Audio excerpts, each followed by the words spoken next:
যে নিশ্চয়তা ওনারা চেয়েছেন সিকিউরিটি, সেটা আমরা সেনাবাহিনী, বিজিবি, পুলিশ এবং আনসারের সমন্বয়ে আমরা সিকিউরিটি এনশিওর করব এবং তাদের যে আসামিরা এই অঘটন ঘটিয়েছে তাদেরকে অ্যারেস্ট করার পরপরই তারা সম্পূর্ণ সার্ভিস চালু করবেন সারা দেশব্যাপী।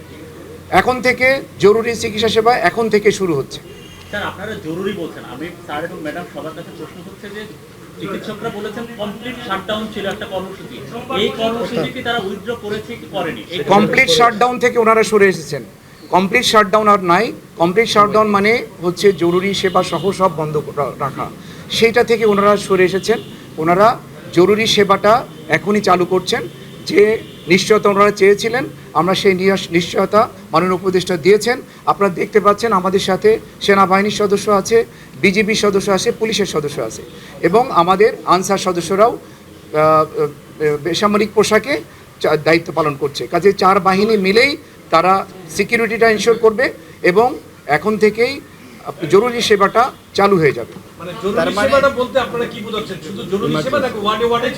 ওয়ার্ডে ওয়ার্ডে যেসব রোগী আমাদের ভর্তি আছে, যারা আইসিইউতে আছে, এইচডিইউতে আছে বা ইনডোরে যেসব রোগী ভর্তি আছে, তাদের সেবা চালু থাকবে। ইমার্জেন্সি, ক্যাজুয়ালিটি এবং নিউরোসার্জারি, আপনারা জানেন এই 3টা জায়গায় আমাদের জরুরি সার্ভিসগুলো চালু থাকে। এই 3টা সার্ভিস চালু থাকবে এবং ইনডোরের সকল সার্ভিস চালু থাকবে।